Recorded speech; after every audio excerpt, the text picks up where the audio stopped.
going to see them in a while too.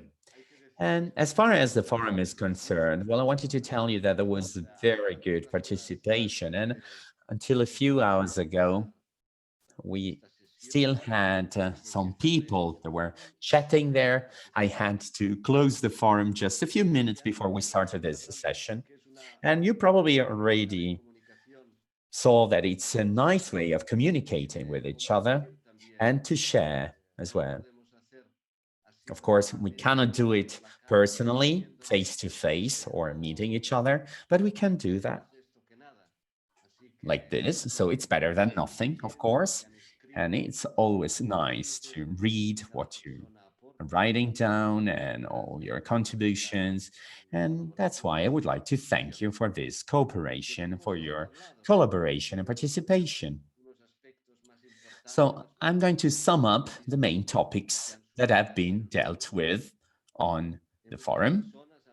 Many people were talking about the main topic. That was a topic of systems, the different systems we are interacting in, our interaction with contexts, the diversity of roles we have, and also the systemic approach. Well, many people learned a lot about this too. And then they were talking about a more holistic view rather than a linear view. Other people were highlighting also the importance of the change of paradigm from a Newtonian paradigm to a quantic view and approach of our systems. Our systems are living systems and our mechanical systems as well. After that, many people also were talking about the importance of learning and the interpretation of the leader as a host that is summoning us, is listening to us. And some people also said what the leader shouldn't be. So they were talking about the fact that a leader is not a hero, but is a host. And we're also highlighting the importance of diversity, of the holding space, that is to say, the need to maintain an open and safe space where people can develop themselves, and also those conversations that give life. So this is something that we're going to see also in the next modules. So all linguistic transformations are important. And if we want to change our reality, we need to change the narrative. Many people on the forum were talking about empowerment as well and about empowering themselves, that is to say, to take out the leaders within ourselves, and also the importance of relations, because we're talking about a living system, not a mechanical system. Some people were also talking about a world in gestation, the fact of being midwives, and talking about a new world. And I was also impressed by the fact that some people were saying that they were impressed by politically incorrect questions that Piluca asked you at the end of her presentation. And we'd better go back to them in a more frequent way based on our systemic view. And what's interesting too is the fact that other people were also highlighting what a leader shouldn't be. A leader is not a fireman that is blushing fires or extinguishing fires anywhere, and he doesn't need to fill in holes in a way. He doesn't need to fill in the gaps. So it's not somebody that is going to solve problems wherever they appear or emerge. So you need to fill in the gaps or they're not firemen too. So this is just a way to connect somehow to the module we had last weekend. Piluca is now going to present module number 2. Thank you very much, Emily. I'm going to share with you my screen so that you can see what I'm talking about. Please let me know if you can see it. Yes, we can see it very well. No problem. Perfect.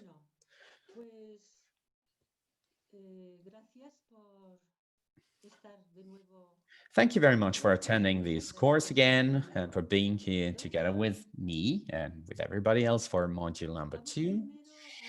First of all, we're going to have a small recap of the main points of module number 1 so that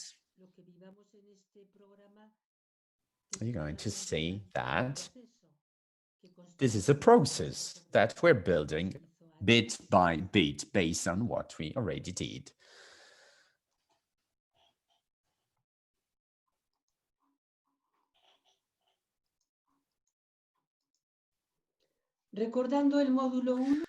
So in order to remember a bit what we did during module 1, I think that the most important thing, well, can be found here on the screen. First of all, we became familiar with a few fundamental concepts concerning leadership. And Emily pointed out that you perfectly understood these either as a new element or something new. You know what we are talking about when we're talking about systemic approach, living an open system, role, context, border, and so on and so forth. And we are going to talk about these topics next week too. And then Emily also reminded us that we started a reflection about what a leader is. A leader is not a hero, but is a host. And towards the end of our meeting, you probably remember that we also investigated a new topic very rapidly. So the 4 areas where human experience takes place. And please just focus on this part a bit, because this part is going to be also the main part of today's module. You probably remember that the first area we make reference to, the first area of human experience, is the one concerning persons. So we showed this through pictures. And in the development of human life, we can describe ourselves as a person within a rather small or limited context or family. So we're a person living in a small family, and then we're moving from the family to a wider context, a wider framework. And this is the main topic of today's module. So the person is within a context, and the context is also intertwined with that person. I would like to focus on this second part, that is to say, the fact that a person is part of a context. Well, it's obvious, everybody knows that, of course, but maybe we need to become aware of the fact that the context is part of a person too. As I experience within myself the results of all those contexts that enrich me throughout my life. So it's a constant interaction of persons with their contexts. And then another area of human experience is systems, organizations, schools, hospitals, the church, politics, and so on. And here you can see how this chart suggests that the fact that the system is not a standalone concept. No, systems do interact with persons and with the context. So a person is within a context, and the context is within the person too. So we need to reflect upon this, and the system is also located within a system.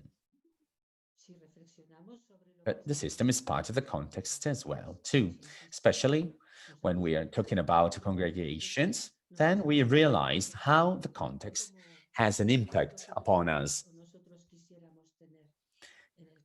just the way, the impact we have on our context.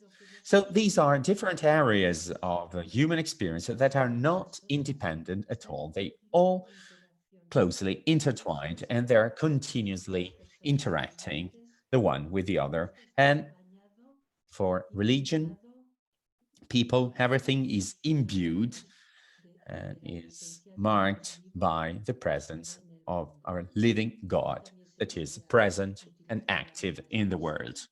And we could use the same expression. So the experience of the living God is also part of our context, is part of our system, but the context, system, and the person are part of the living God too. So we're talking about highly and profoundly dynamic reality we're interacting with. So today's module is going to concentrate on context, especially. That's the reason why I put it in capital letters and I highlighted it in yellow, because so we're going to consider leadership from a perspective of context. Whereas in the next modules, we'll see leadership from another point of view. And the main question that we need to ask ourselves today is the following. What does it mean to exercise leadership of consecrated life at this turbulent moment of history that we're experiencing in the world, in the church, and in our congregations? So when we're talking about this turbulent moment of history that we are living, so we're talking about context. So our historic context with all its consequences. And we perfectly know what we are currently experiencing. What does it mean to exercise leadership of consecrated life at this turbulent moment of history? And how does this current context is this current context impacting on our congregations and our consecrated life and on this interaction between context and systems? So this is the topic we're going to discuss today. And then there will be another part where we will be asking ourselves questions about where the source is, where the source of our vision, the source of our energy, the source of our direction, the source of our motivation is, that source that we need in order to experience our leadership. What's this source from which everything springs? So this will be the second part of our reflection this afternoon.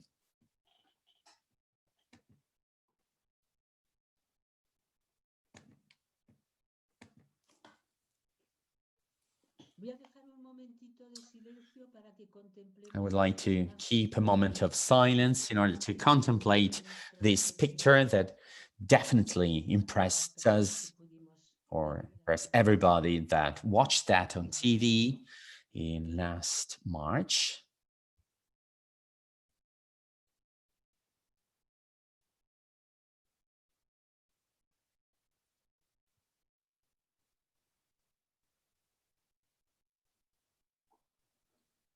Y esto es lo que decía el Papa.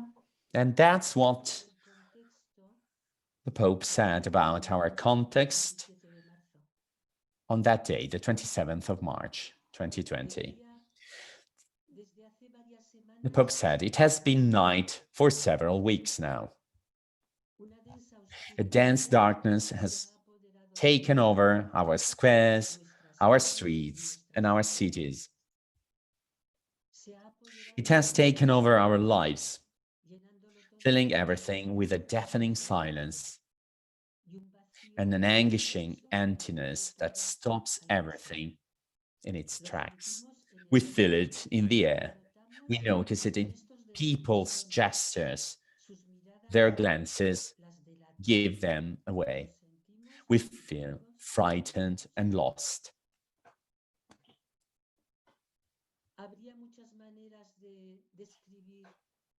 There would be thousands of ways in order to describe this context. Of course, there will be as many ways as many people there are, but I would like to suggest that now that we're going to reflect upon leadership within this context, that we're going to wonder, based on these powerful image that the Pope shared about context,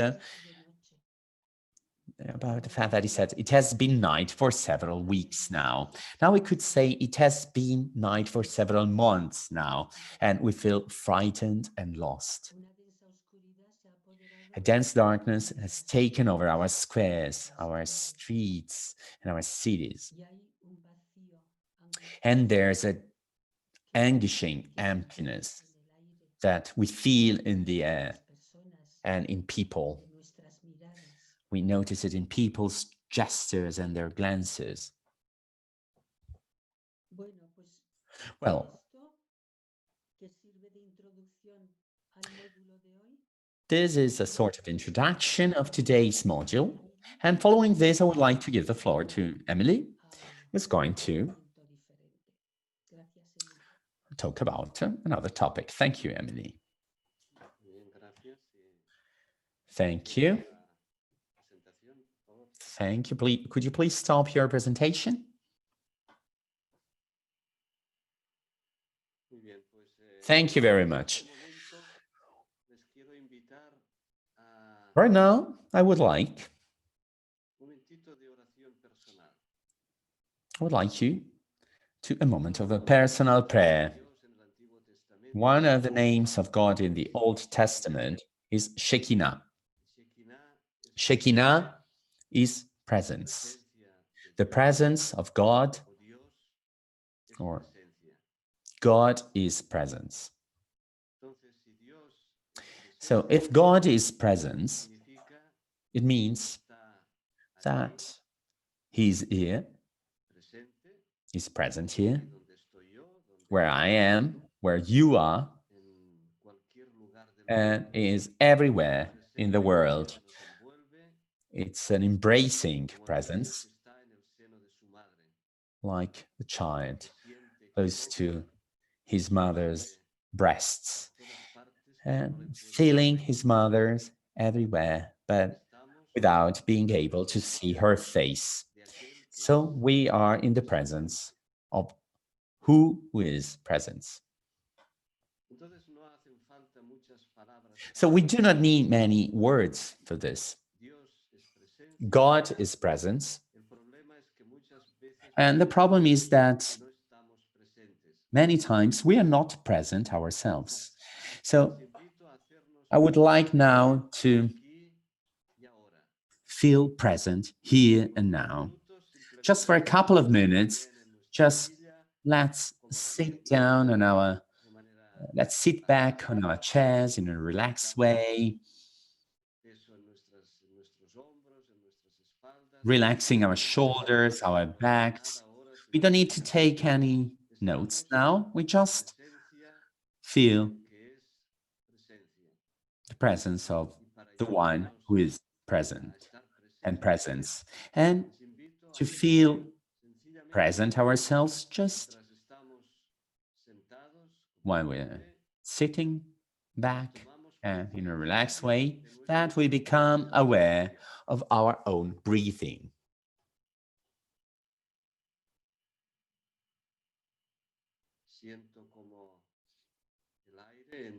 I feel how air is entering my lungs and how I expel it.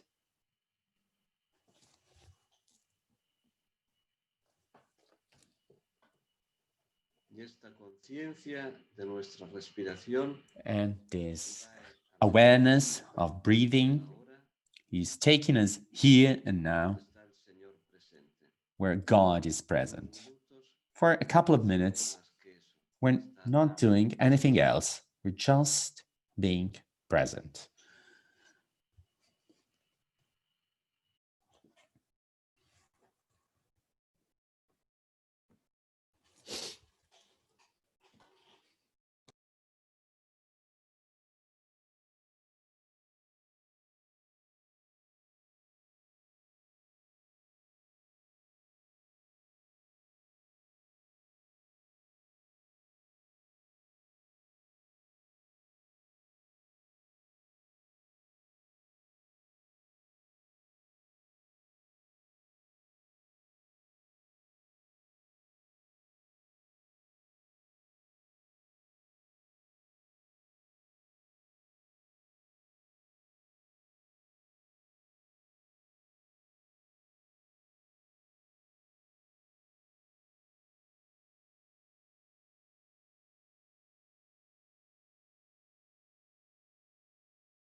Bien, pues gracias por este momento de comunión íntima. Thank you for this moment of intimate communion going beyond seas, oceans, and the thousands of kilometers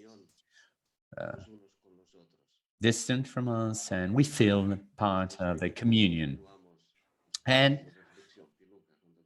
we would like now to continue with our reflection, and I give the floor to Piluca. Please, Piluca, you have the floor. Thank you very much, Emily. I'm going to resume my presentation, my PowerPoint presentation that I'm going to share with you.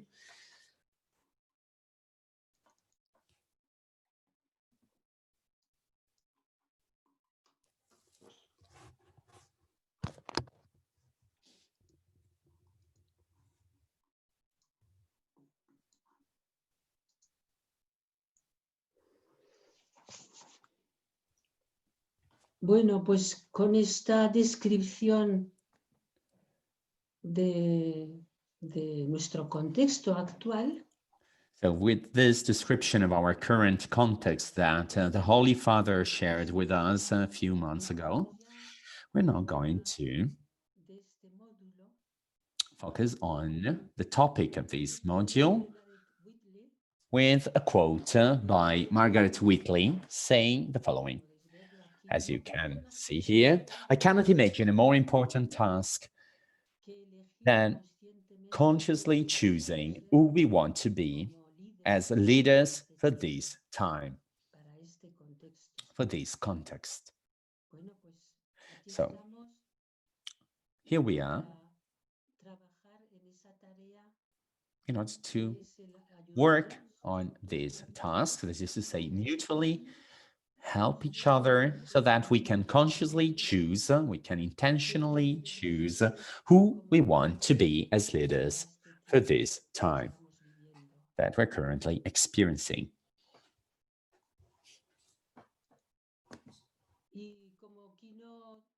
As Kino, the creator of Mafalda, the Mafalda comic, who passed away a few days ago, said, well, I think that Mafalda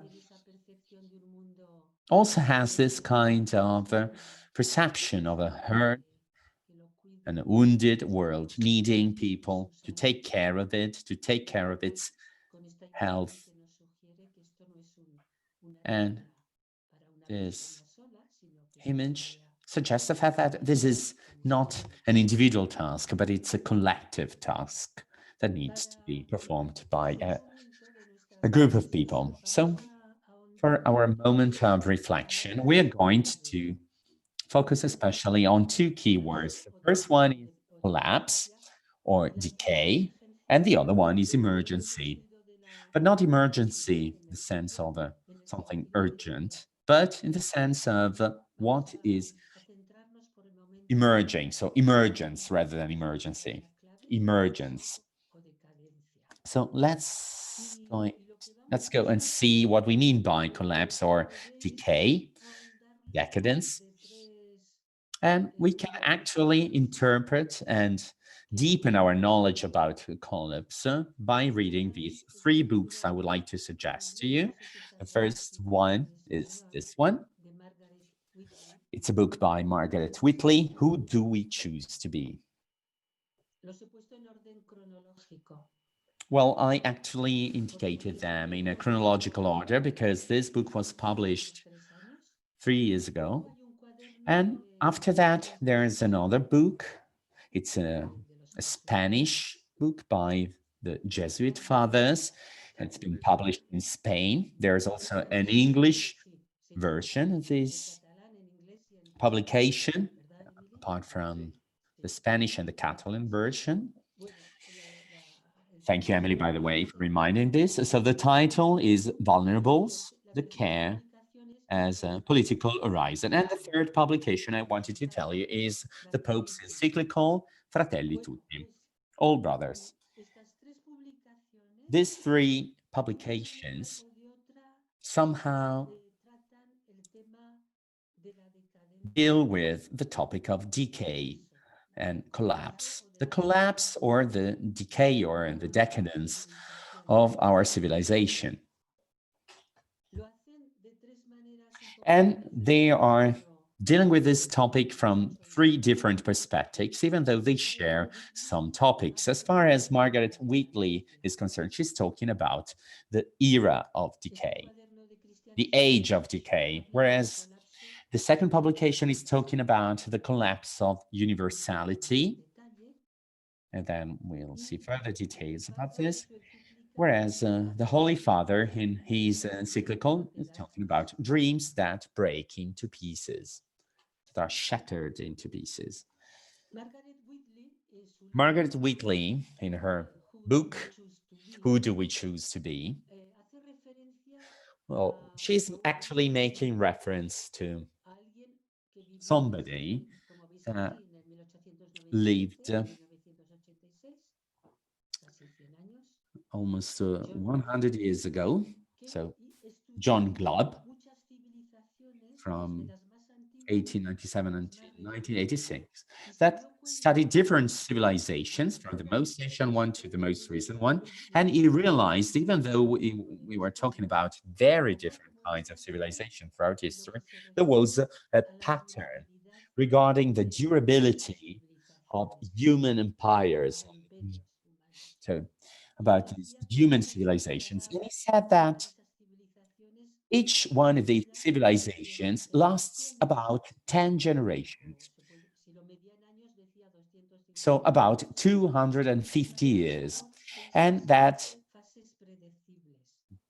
this pattern, the durability of human empires, goes through 6 predictable phases: rise and conquest, trade, abundance, intellectual development, decay, and fall. And according to Margaret Wheatley, the times we're currently in, the times we're currently experiencing,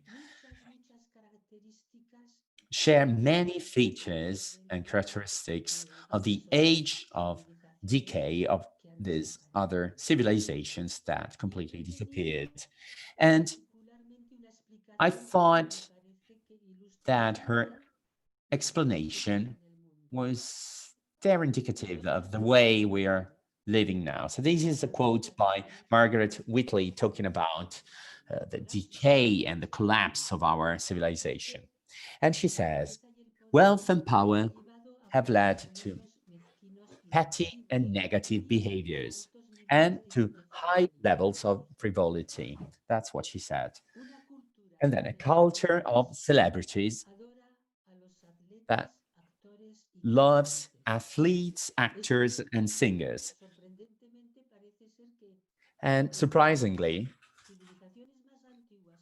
most Asian civilizations, like our current civilization as well, this has always been a common thread, a constant characteristic. So wherever civilizations are about to collapse or to decay, celebrities like athletes, actors, and singers gain an extreme importance. And this is really surprising, and we cannot deny this is also a main characteristic of our time. I don't know if you experience it yourselves as well, but I'm quite sure you did. But as soon as the pandemic started, we immediately realized that singers, athletes, actors, well, completely lost their importance because we realized that actually what we really needed were people collecting our garbage on the streets, people working at the supermarkets, people working at the hospitals, drivers, bus drivers. And this is completely clashing against our culture, but the pandemic of the coronavirus awakened us. I remember watching on TV a football player just lying close to a wonderful swimming pool in his house. He was like in a underground swimming pool with crystal or with windows everywhere, looking out onto a grass. And he said, well, just do just like I'm going to do. Just stay at home. And I wondered, like, how can we ever be or share this experience? If there are families like with 4 people having to share a small area or a small apartment. So, but that's what athletes and actors said. And then Margaret Weasley also said the masses are distracted by entertainment, sporting events, abandoning moral restraint, evading duties, and insisting on rights. The leaders believe they are invincible and that they will rule forever. This is a rather pessimistic description, and that leads us to forget about everything that is good in the world. But we cannot close our eyes in front of these frivolity or this superficiality. Oh, we cannot close our eyes before things that moved and that they are now completely out of context and dislocated. We have the top most followed celebrities on Instagram. There's no scientists among these 4 VIPs, no poet, no theologist, no doctor, no nurse, no human scholar, or there's no human hate provider. And this is part of the second publication, and it says that this time is marked by decay. So this publication, Vulnerables, talks about universality. It's a very important value for us, for religious people, for Christianity. It's a human value, but this also says that the value of universality completely changed. It's a value that we keep on having in our minds. It's a value that is going to govern our life, or we would like to be governed by this value. But the new liberal market finds in the narrative of universality a justification for its financial practices that theoretically benefit a global planetary individual or entity. So we are creating a global planetary subject, but we ignore specific individuals in the flesh who suffer directly from the effects of a predatory economy. So universality, the word universality is like a motto in a way. It's a slogan. So, and we keep on experience it as if it were a value, but based on our current culture, the neoliberal market somehow upset this value. He used this narrative just to justify something that is completely the opposite. And what does the Holy Father say about this? Exactly the same. So in his encyclical, he says, opening up to the world is an expression that today has been co-opted by the economy and by finance. Opening up refers exclusively to openness to foreign interests or to the freedom of economic powers to invest without hindrance or complications in all countries. So, opening up to the world is a very important value to us, but this concept has been negatively reversed and inverted, and it's now being used for financial interests of few people. if we go back to what Margaret Wheatley said, I cannot imagine a more important task than consciously choosing who we want to be as leaders for this time. So this time is the time we just described. So the question we have to ask ourselves is going to be this one. And what about us? What kind of leaders do we want to be for the times we're currently living, for our current context? So it's a matter of interpreting our leadership as a service in times of collapse.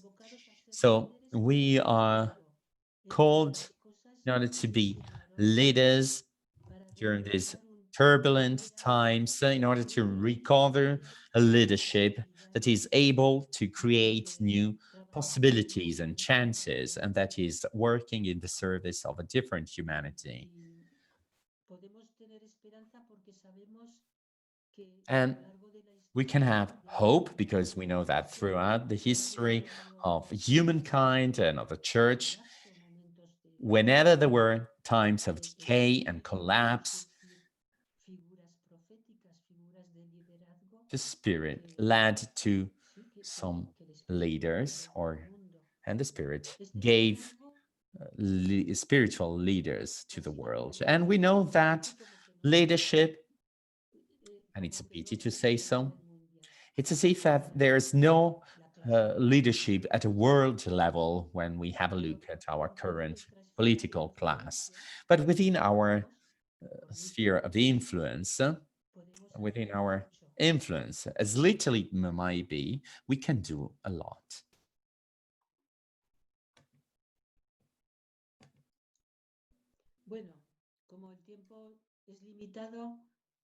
Since we have limited time, I would like now to talk about this other key concept, the emergence, concept of emergence.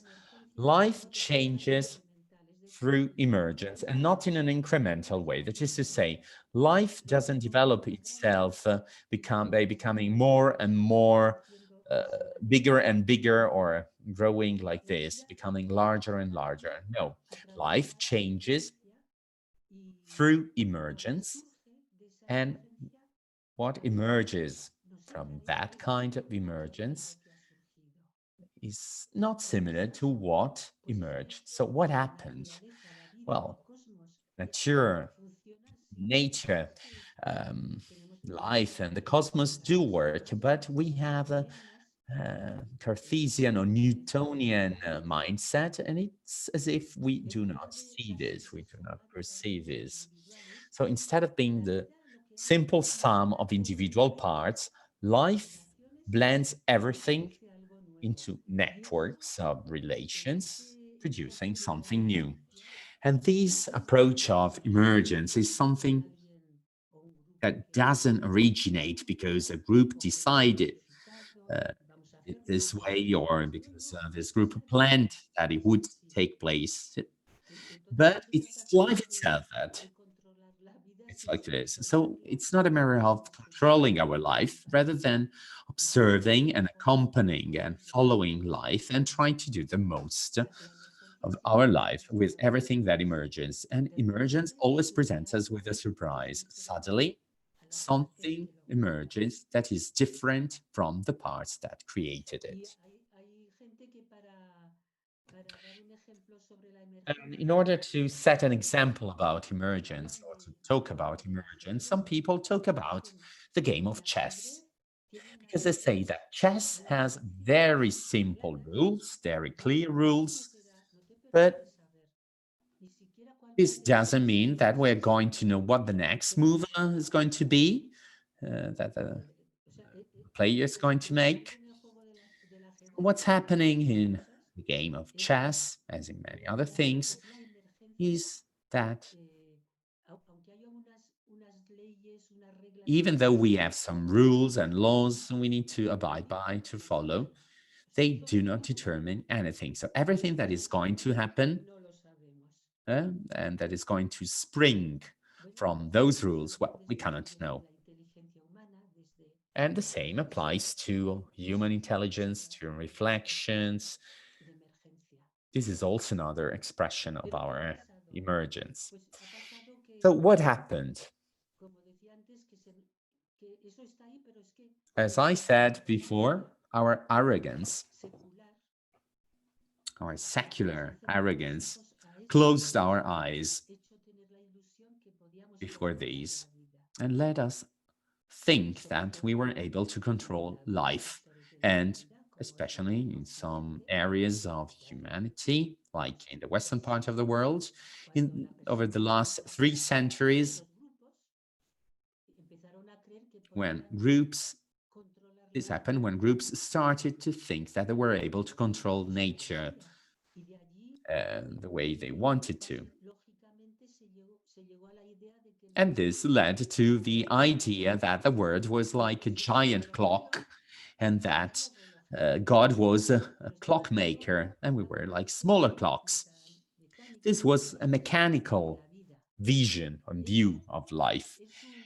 This is una obra de arte art of work of art in a way, and this is a mechanical model of the movement of planets in our solar system.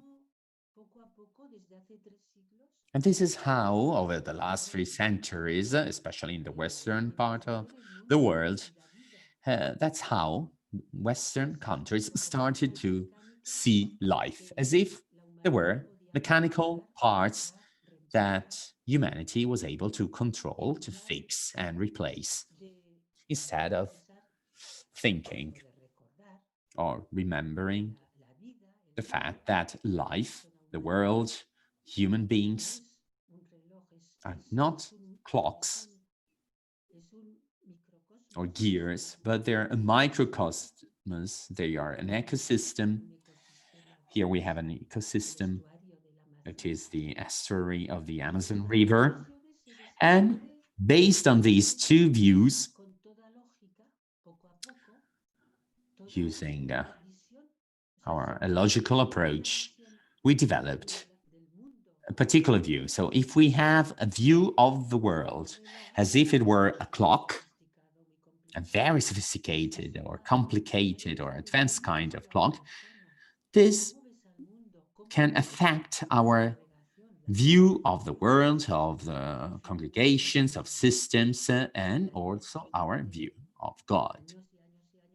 And during years and years, God is being considered as the big clockmaker, the one that is fixing our clocks. So we have a view of the organization as a structure. So within this paradigm, we see our organizations and our congregations as a structure. Whereas this view is going to have an impact on people and systems in the world and God. And here, I'm going to have a different understanding of organization, because so we'll have a different idea of the world, of life, organization, the congregation. So the organization is being considered as a process.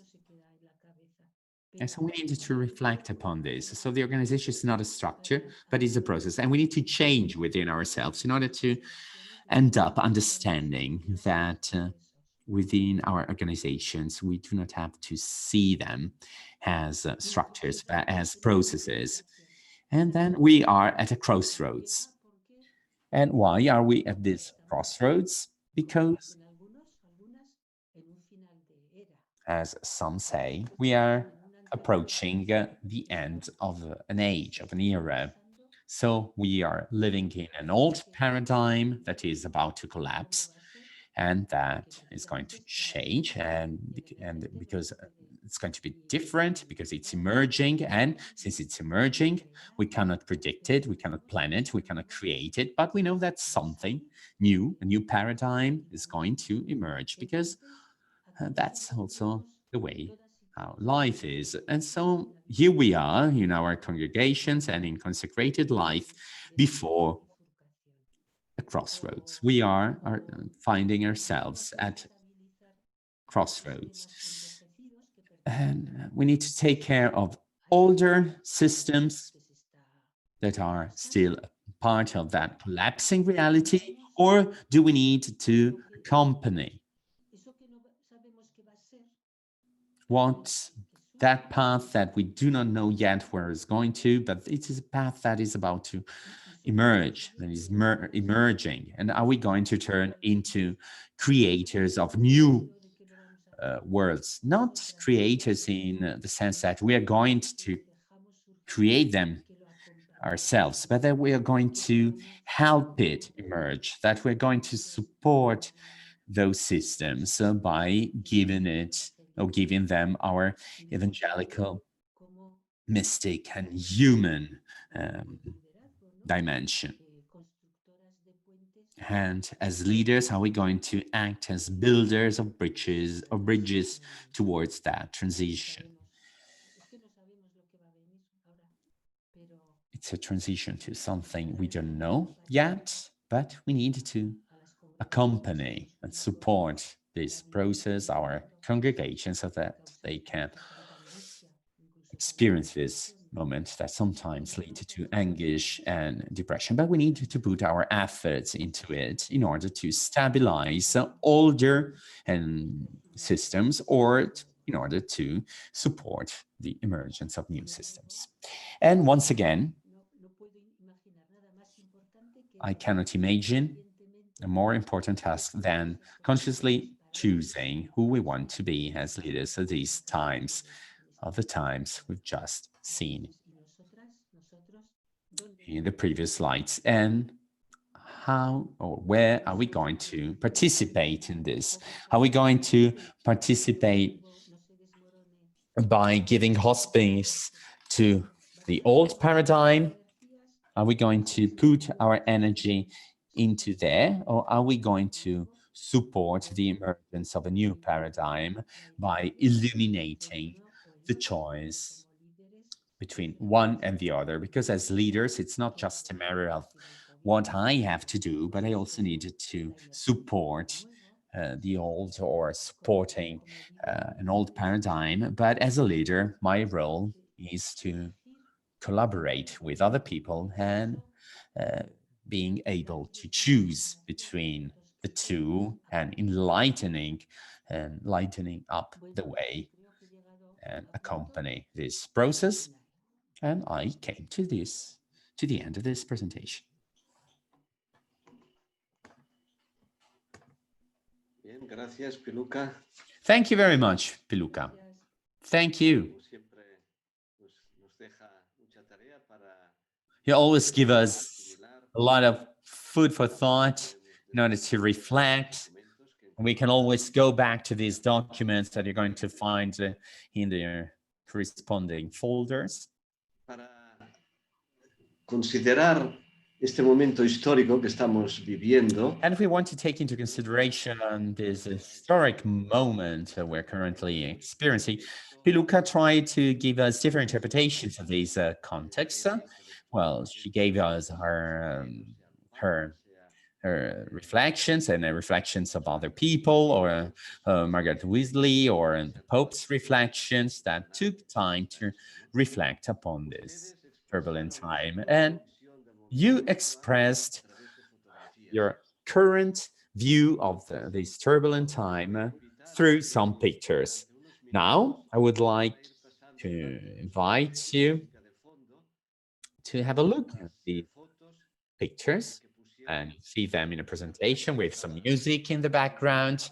Well, you uploaded these pictures in our common folder. Now just relax and watch them, contemplate them. Do not think about what the meaning of the picture or of another picture is going to be. Just let's watch them with our right hemisphere of the brain, just enjoying their colors, enjoying the different images. And probably our brain is going to associate one picture or to match a picture with another, and it will lead to a global view so that each one of us will be able to understand what the people that uploaded those pictures wanted to express. And the result is going to be greater than the sum of the individual parts, as Piluca said. Unfortunately, we lost a couple of pictures, and so I would like to apologize for this. I tried to recover some pictures. Some of them were in some strange formats, PDF words, but I may have missed a few ones, so I'm already sorry about that. And now let's go. Let's watch and enjoy this presentation of pictures.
Bien, pues esta fue la aportación que hicieron ustedes. This was a presentation of your own contributions. It's like a wonderful picture of today's world. And some of you contributed with their own images, their own pictures that showed us the ambiguity of the current world we're living in.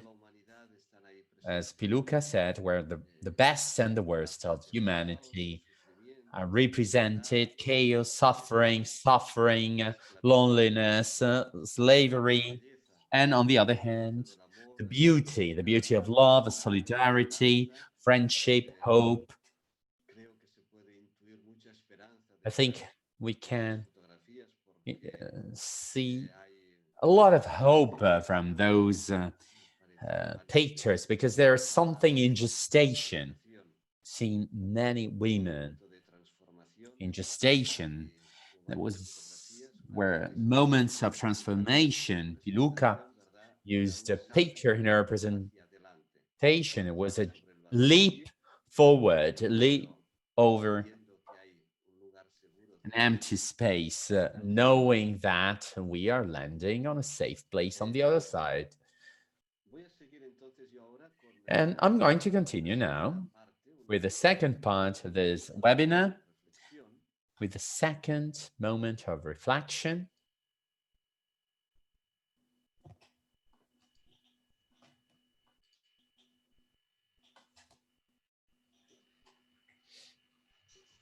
De alguna manera, pues es siempre, nos complementamos lo que presenta y después pues lo que presento yo, ¿no? We somehow try always to integrate each other's presentation with Piluca. So our starting point is always a question, just like last time. So this time we're going to ask ourselves why. Piluca presented us with the current context.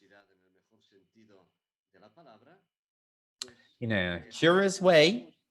And now we are also curious to find out and to understand. So curiosity means that I take a step back when I have to react to something. So I'm curious to find out what's happening there. For example, we're having an argument with somebody. Somebody gets upset and he or she insults me, or this is a swear, or he or she swears. Then, well, I'm going to react in a way. So I'm going to swear probably too, or going to use a strong language too.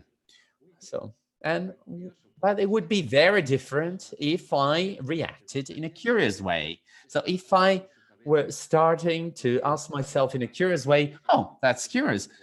Why is this person getting so angry? Why is she getting so upset? So we need to create like a psychological distance and to take a step back and understand what's happening. Piluca was talking about the age of decadence or decay, the collapse of universality, and dreams that are shattered into pieces.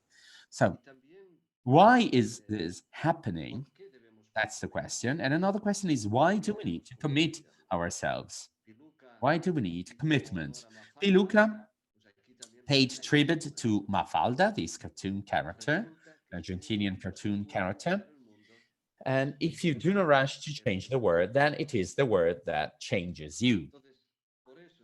That's what she's saying. That's the reason why sometimes we want to commit ourselves. Margaret Wesley said, there's no more interesting time in history than the current one to be a leader, because the current time calls for urgent reactions and responses. As far as climate change is concerned, we need to react urgently. So, a way to interpret what's happening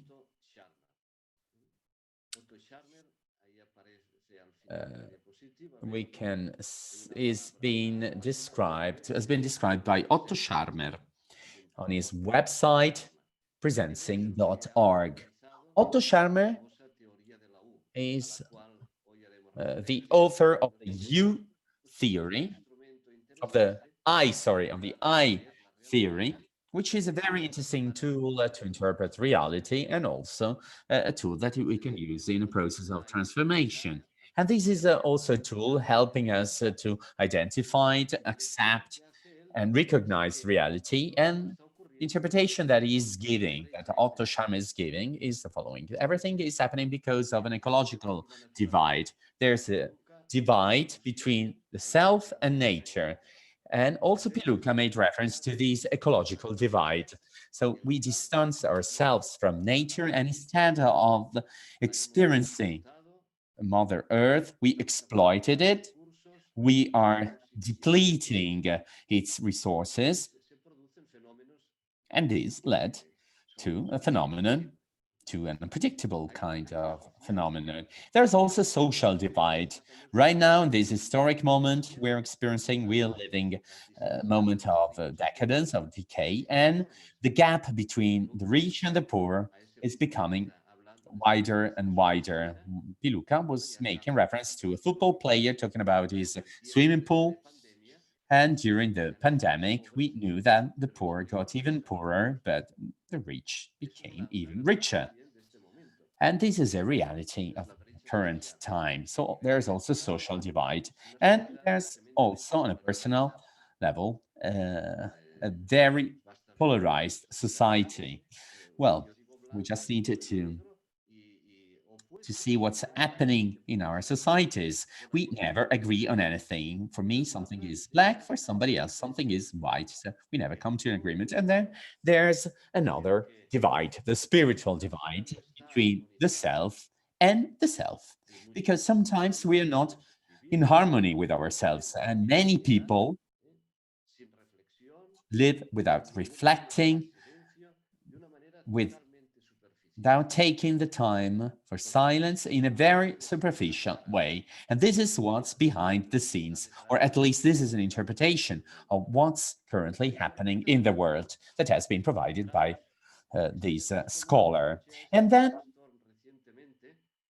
I listened to Mrs. Storm, Laura Storm, and I was impressed by her speech because she's talking about regenerative leadership and she's always talking about her experience with nature. She suffered an accident or a heart attack. I don't remember what happened, but she had to live without being able to speak for months.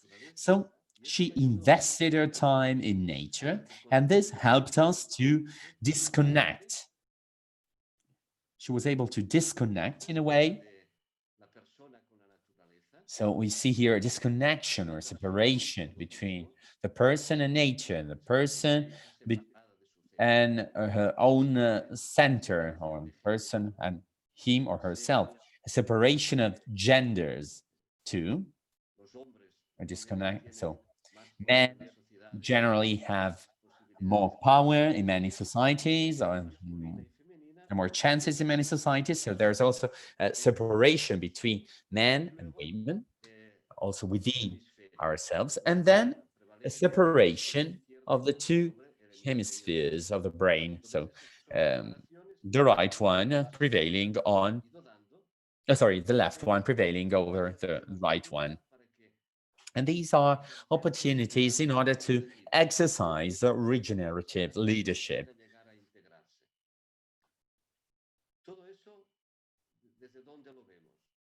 And we can interpret the whole thing from here. We have an iceberg here. This is a very well-known image of an iceberg. Generally speaking, we only see the tip of the iceberg, but the largest part is below the surface. So many people just see what's appearing, or the visible part. So we're talking about here the visible behaviors. And this also makes reference to the separations we just referred to.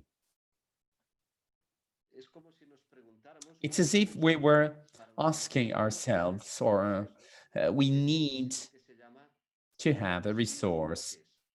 So we need to ask ourselves the 5 whys. So we need to ask ourselves why. So why is happening what's happening in the world? So we focus a bit and we see the different divides and gaps. Why do those gaps exist? So we go further in detail and we get another reply, and we keep on asking ourselves this question, why, 5 times. So what appears? So we have visible behaviors, and what's not appearing, what doesn't appear, it's structures. And in the Christian culture, we sometimes talk about structures, the structures of sin. Sometimes we have structures that are reproducing and perpetuating the circle of poverty and misery.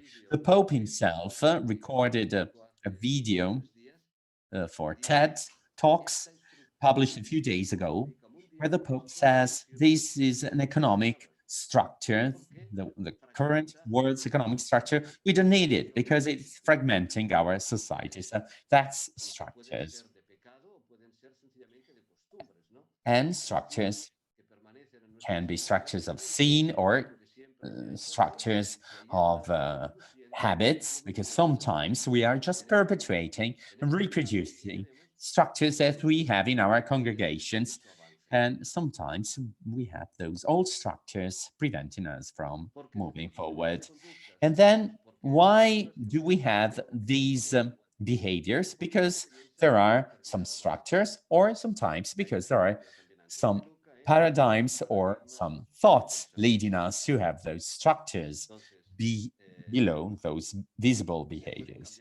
Piluca also made reference to that. And we either restructure the whole thing so we can change our structures, but if we do not change our paradigm of thought, then we're basically just giving another dimension to the same old paradigm, and we are perpetuating that paradigm. So the leader has a host. Many people highlighted this as a main topic. So the leader is not a hero, is not a captain, he's a welcoming and hosting person. If we are able to turn this into a structure, so we needed to have this so that it can affect our chapters, our meetings, our communities. If this doesn't affect those elements, then nothing will happen on our behavior. So we need these paradigms and we need to translate them into practice.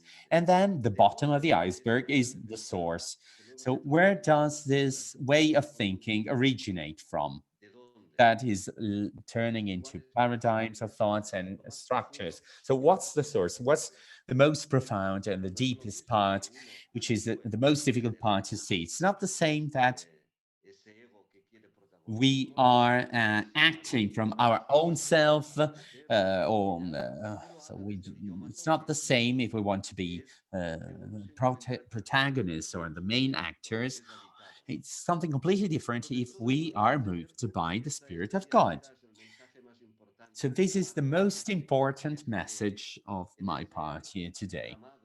So in this network of the context, the system, and the person, I would like to dwell more on people within this global context. And I would like to focus more on the source from which everything originates. The most important message is that a leader is the result of the way a person is. So this is even more important than the way of thinking that can be excellent. This is even more important than processes leading to structures. The most important part is persons acting as leaders. And Otto Scharmer explains it very well in his theory, and he explained it during a meeting, and he also highlighted it in his interviews with hundreds of people, and in his PhD thesis, he had interviewed with hundreds of people, and one of them was Bill O'Brien. And when he asked him, what's leading to profound changes? And this person, Bill O'Brien, said the success of an intervention depends on the interior condition of the intervener. And now I'm going to read what Otto Scharmer says. O'Brien was a delegate advisor, a CEO of Hanover Insurance. It was an international insurance company. So we're not talking about a dialogue between two saints. We're talking about a researcher on the one hand and a CEO of an insurance company on the other. So he told me that the main lesson he learned after years of performing projects, organizational projects, and years of facilitating corporate behavior, so that the success of an intervention depends on the interior condition of the intervener.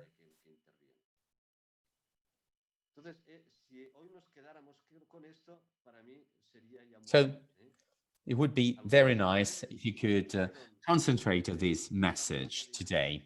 Many of you wrote in their cards, their enrollment cards, what their expectations were. Some were talking about it, learning a few techniques. We're not going to provide you with many techniques about leadership during this course. Why is that? Because in the end, the best techniques do not work if we do not have a person with the most adequate interior condition. So it's a matter of you and me as people, as persons. This is a demand, but this is also a relief, because in order to be a leader, I do not need to have an Oxford or Cambridge diploma, but I just need to be my true self, a genuine person. Just remember the experiences you were sharing during the first module. So what were the most positive experiences of leadership you had? Well, it depends always on the interior condition of the intervener. And then you probably heard about the fact that our eyes have a blind spot. We have a center of vision, but we also have a blind spot. And we can double check it here. We can do this exercise with you. I would like to see your face right now. Just cover your right eye and just have a look at the woman. And if you move your hand at a given time, the man will disappear. That's the blind spot. You probably already found your blind spot by covering your right eye. And Otto Scharmer said that we have a blind spot in the way we understand leadership and changes within an organization. We know everything about results and about the process. We studied a lot about that. But as far as that interior source is concerned, as far as that interior space is concerned, what do we know? Well, actually, I didn't know anything. I didn't even know if there was just one space or two spaces. And every time that I talked to leaders, I realized that the people really made a difference in the world. They were making reference to that interior space within themselves. And this is the source. This is the blind spot for most people. Why is that? Because processes are important, they're leading to results, but in the end, it's who, the people that are going to make the difference. So the blind spot for many people and organization is that inner place from which we operate. In our case, this is part of our tradition. And this is an incredible advantage, a huge advantage. We have to think that everybody, all these people are thinking about the world of business. But right now, the source they're making reference to, well, can be applied to our world as well.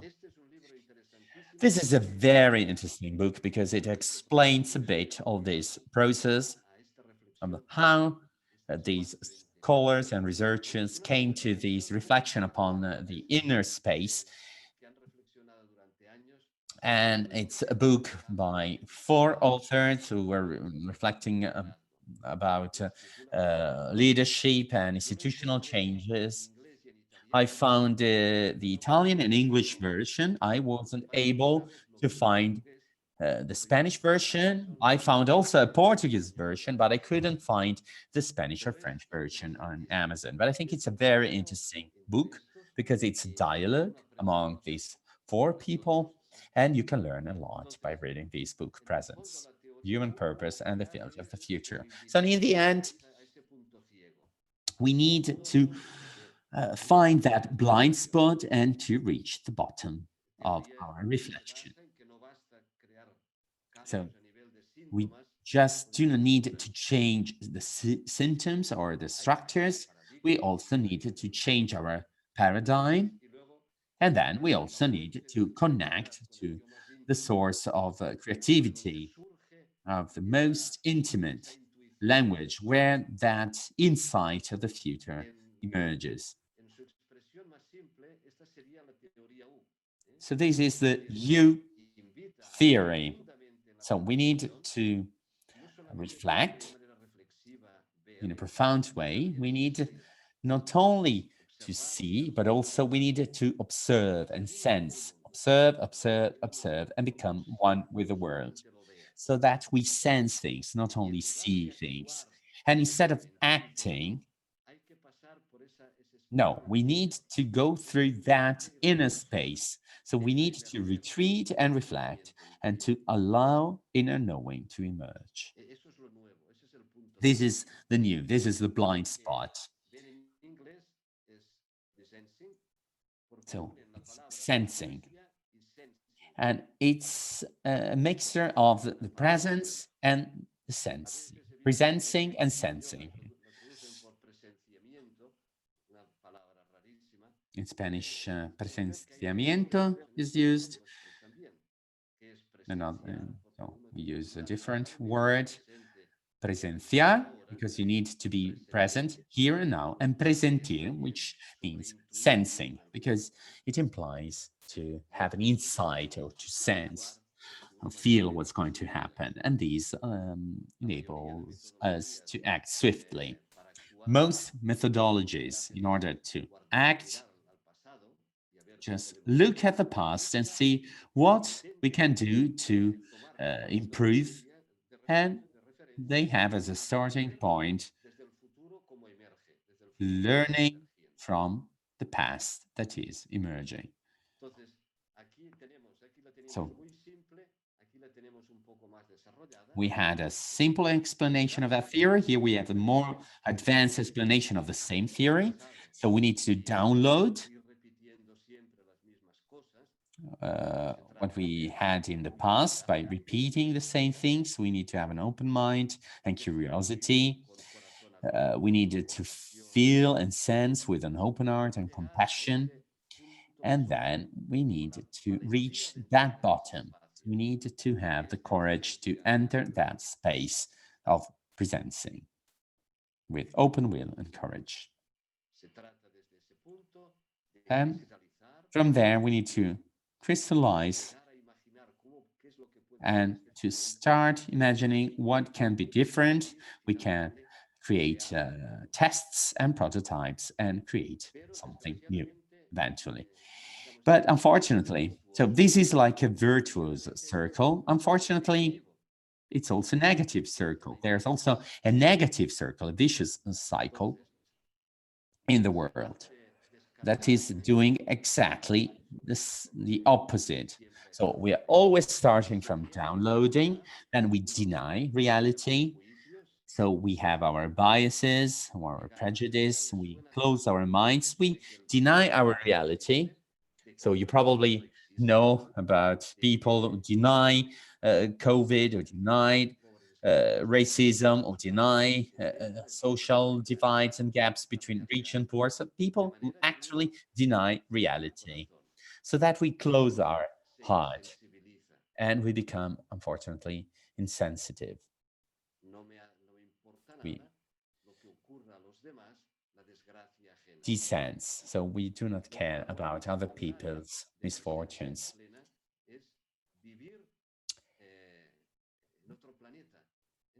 So it's like we have a closed will and fear. And this is what many politicians are promoting. So they deny reality, they ensure that people feel hatred and disseminate hatred, and we are leading to fear. So we always have somebody whom we can blame, immigrants, people who are different, and in the end, instead of creating, we are destroying. So ignorance, prejudice, hatred, and fear, and anger. So it's important that we start to become part of these virtuous you, especially in the lower part, that can really make the difference. This is a very important space. Otto Scharmer, for example, said, while talking about his personal experience, he said that when he was young, he's German, even though he's living in the US, he said, and I was at school in my classroom, and the principal of the school came to me and told me, you go home because it's urgent. You need to go back home. And she had red eyes, so I already feared the worst. So I took a taxi to go back home. And as soon as I entered my house, I saw many people there. And when I entered her house, I realized that my family house, ancient house, many generations were there, well, had been set on fire. Well, nothing was left. It completely burned down, only ashes and smoke. So I found out that my house burnt down. And so Otto is talking about his experience, and he processed this experience. And I'm reading what he wrote. He said, well, time started to go slower and slower until it stopped, and I felt attracted to a direction that was above my physical body. And it was as if I was contemplating this scene from an unknown space. I felt that my mind was expanding in a unprecedented moment of awareness, and I realized that I wasn't myself. My real me wasn't there and wasn't connected with my personal belongings burning in the fire. And out of the blue, I realized that my real self was still alive, was still living, and it was acting as an observer. And that observer was more living, more present, and more awakened than the self I knew before, and that it wasn't subject to all personal belongings that had burned down due to the fire. So this was a very profound experience that led him to reach the bottom of the U, and from that moment onwards, everything changed. So that freedom of spirit from which everything is possible was there. So somebody, Father Kolbenbach, who was the superior general of the Jesuit fathers, well, somebody who know him well told me that he's traveling. His father is traveling a lot to visit the different provinces, and he has everything in his handbag, a very small bag that you generally use for sports, and he has no suitcase, and that was during his experience in the Lebanon. So he has no suitcase, just a small bag, and he was there during a violent moment, and a bomb uh, was dropped on the place, and his room was completely destroyed. So he described this experience. I think this experience is very similar to the one I have just described. So from that moment onwards, he realized that he didn't need many personal belongings, and he learned his lesson from the moment that his room was destroyed by the bomb. So we have two roads. Robert Frost, the poet, said, we have two roads diverge in a wood, and I took the one less traveled by, and that has made all the difference. So we have the upper road, or the upper part of the U, and then we have the lower part of the U. One is less traveled than the other, and it's difficult to make or to take this road. So we need to have the intention to follow that road and to do it. If you wanted to have simple and quick recipes, well, we have to know that nothing is simple and fast, but we need to be able to face the difficulties we're going to encounter along our way. So on the one hand, we needed to get rid of the patterns of the past. We need to suspend them. And to do so, we have to use the voice of judgment. Because the voice of judgment sometimes can close our minds. So we need to open our minds, because if we close our minds, then we're not able to open up our mindset, like integralists or fanatic people would do. So they close their mind. And then we also sometimes listen to the voice of cynicism that, instead of opening our heart, it closes our heart. So it's cynicism about our intentions and what other people do. We do not need cynicism at all.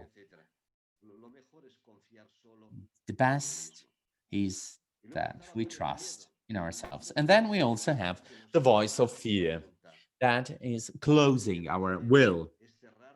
So it closes, the voice of fear closes our will. We never have to act out of fear, because fear can paralyze us and prevents us from making that leap forward that we've already seen well represented in different pictures. So we need to enter that image, that dimension of a full presence connecting with the origin.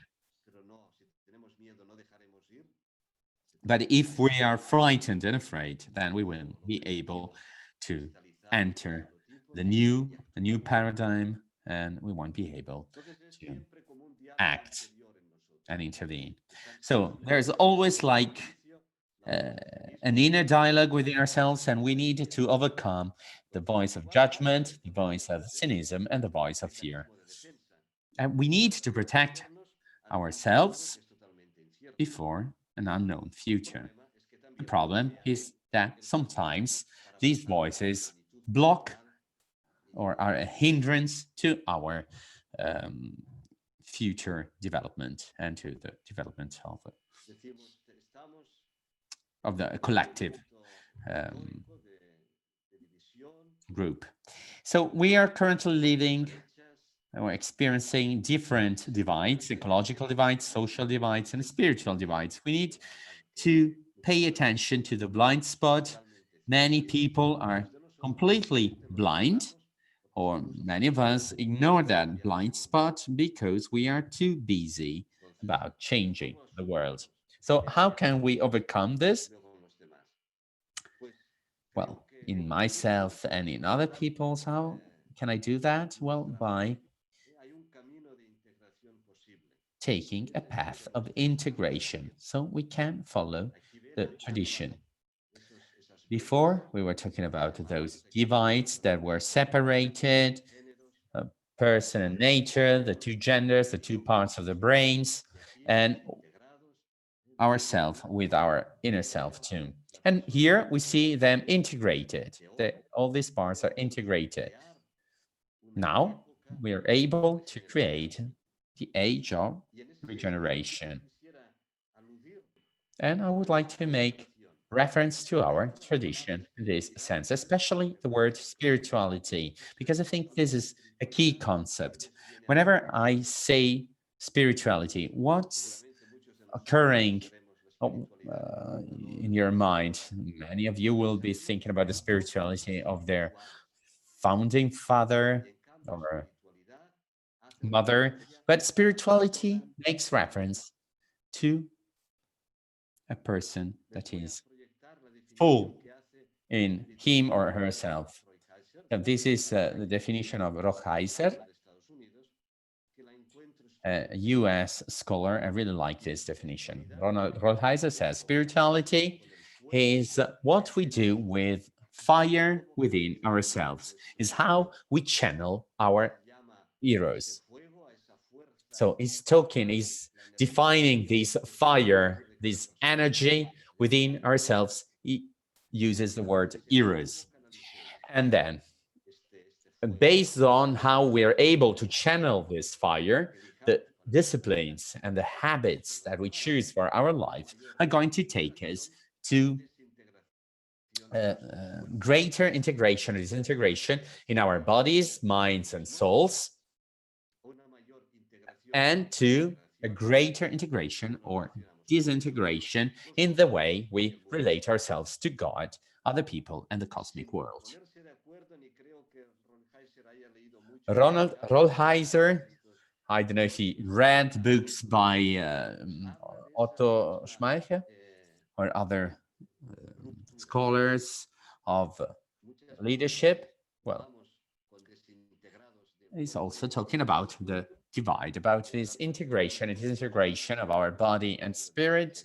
And he's talking about the relations with God and others and the cosmic world. And in order to represent it in a graphic way, we could say that we have that fire inhabiting all human beings. All human beings share that fire. That fire is a gift from God. And now, the disciplines and habits that we choose for our life are going to make the difference. So that's that blind spot we were referring to. So where am I going to act in my life? Am I going to choose disciplines and habits in a positive way? If I do so, then I'll be able to integrate them in my life. If I choose disciplines and habits that are going to destroy me, then they are going to disintegrate me. So we either integrate with ourselves, with God and other people, and the cosmic world.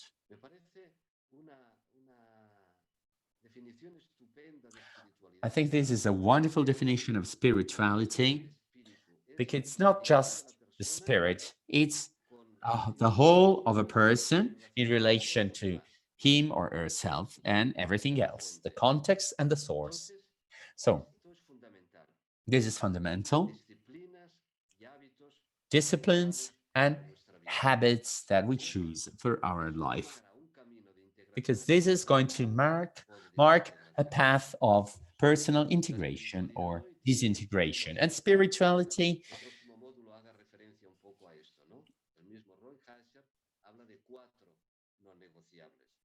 is not negotiable. And one of the things that are not negotiable is prayer. And I think that contemplative prayer, meditation,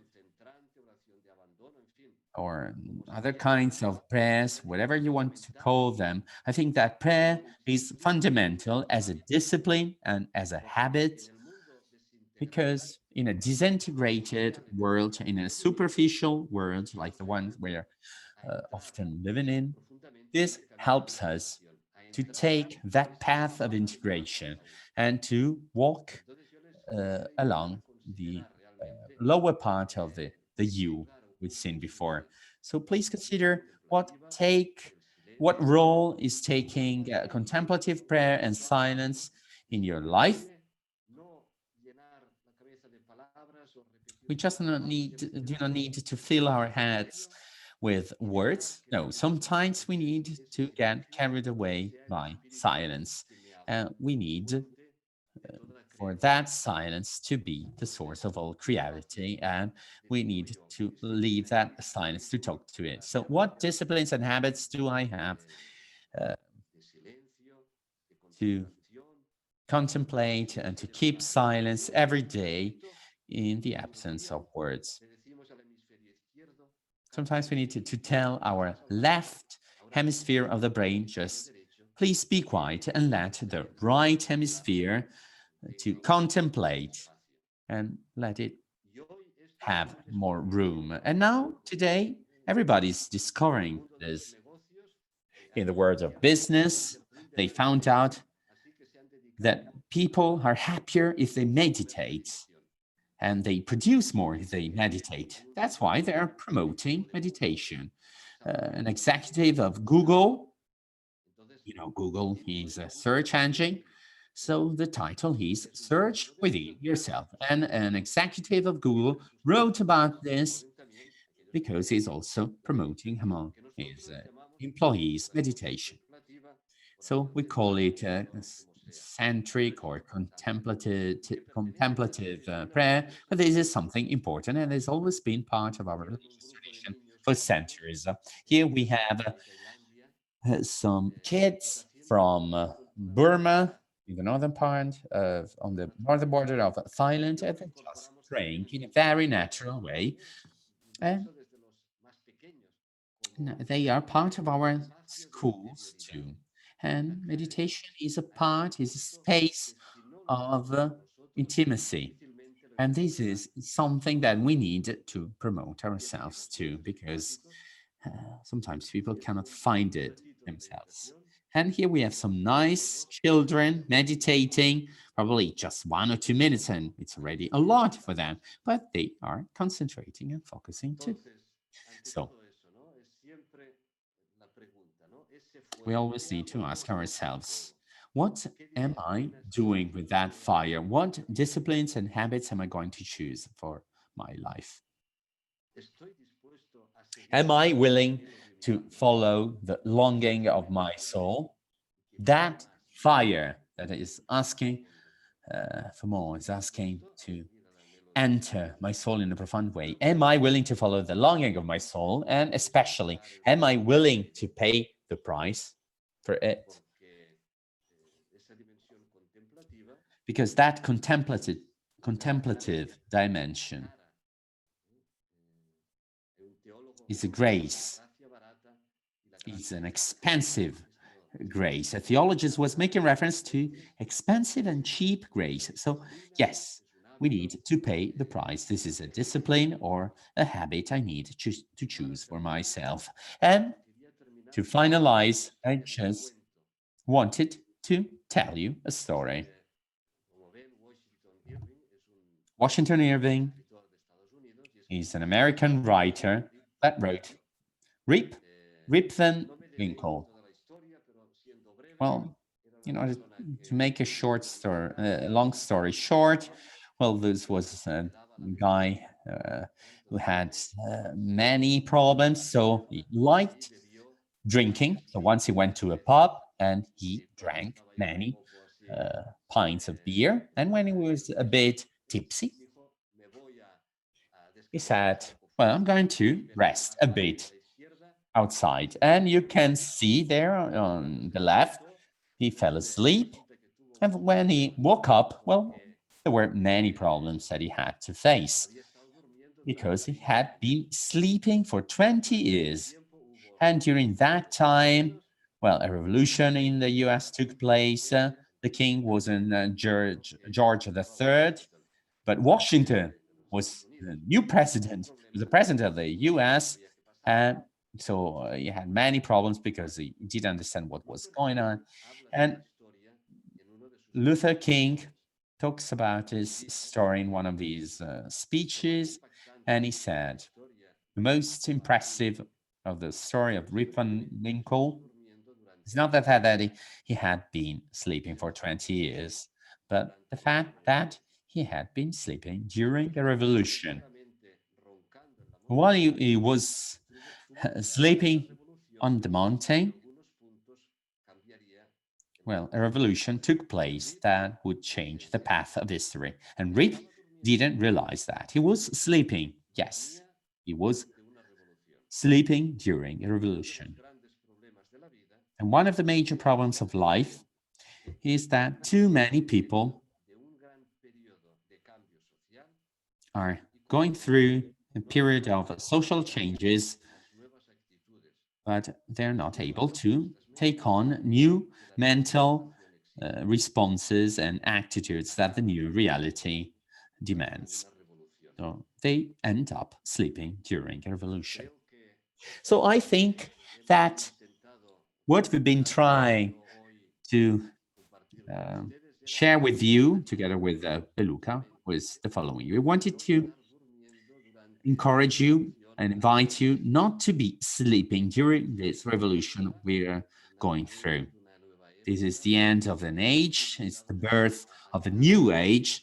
So we cannot sleep like Rip Van Winkle during a revolution, but we need to be active protagonists.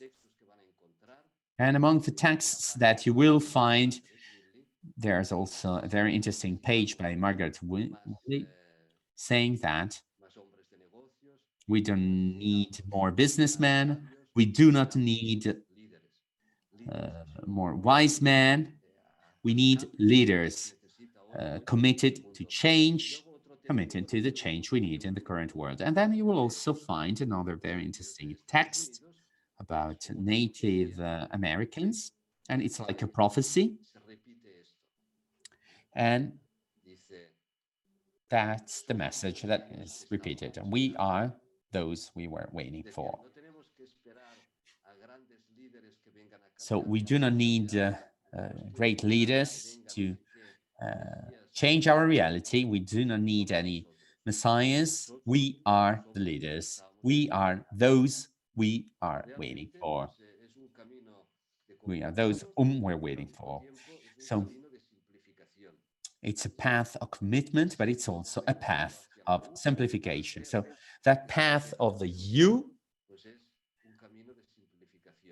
says that we need to simplify our path. All you need is less.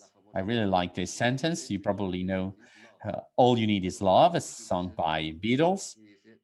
Here they say all you need is less, no, no necesariamente más. not necessarily more.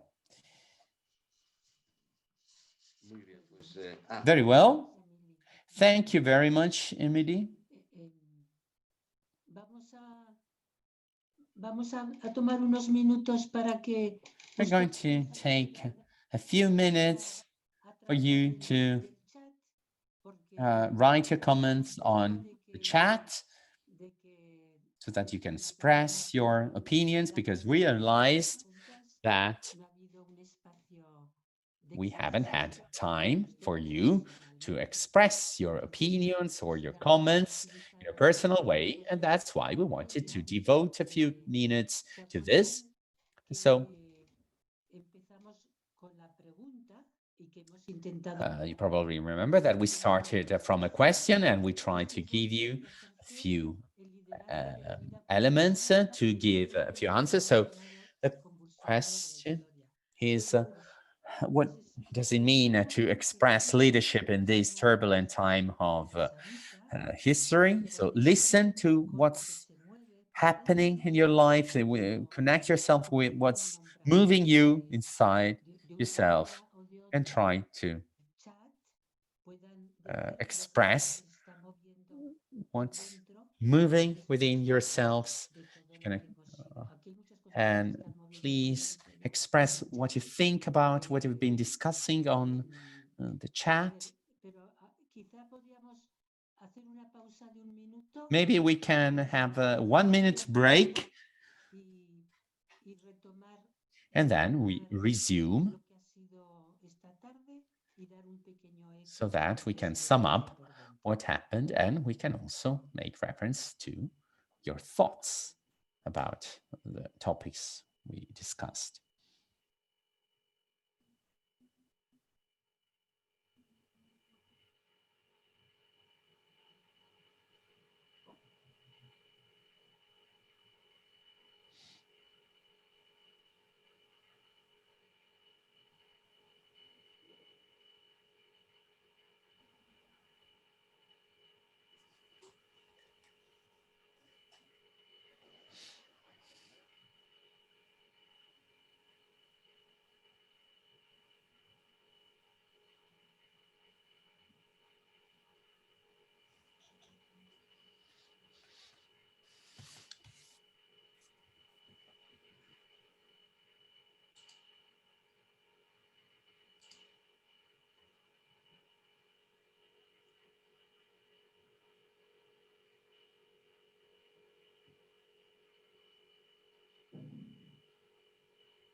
Luca, quizás recordamos un poco lo que Sí. quisiéramos para el próximo módulo, ¿sí? Sí, sí, sí. Sí. Maybe Entonces, we can sum up what we're going to do during the following module, so we can devote the last minutes compartir algo en el foro. to share in the forum, something in the forum. Let's see what I can do now.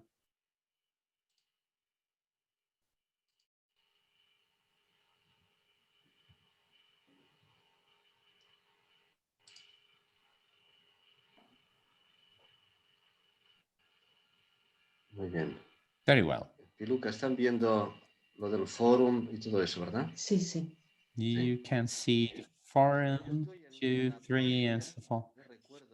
Yes, I'm on the web page, usgroma.org/leadership. That's our point of reference for the material you need to find.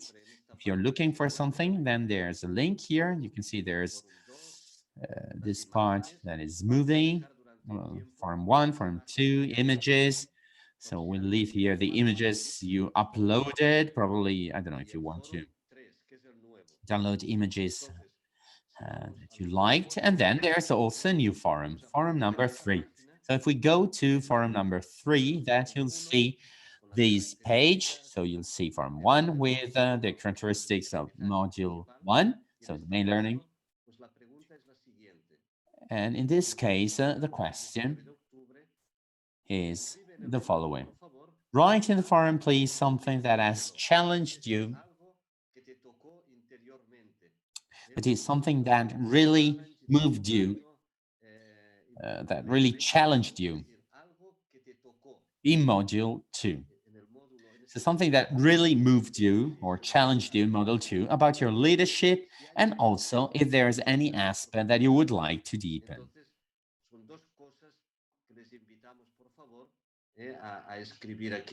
So that's something that I would like you to do and write here. I think that most of you know how to work this because we already had almost 600 posts in one case and almost 400 in another case. So when you click here, this is going to open up and you'll see the comments of people, comments that people wrote down. This is module 2.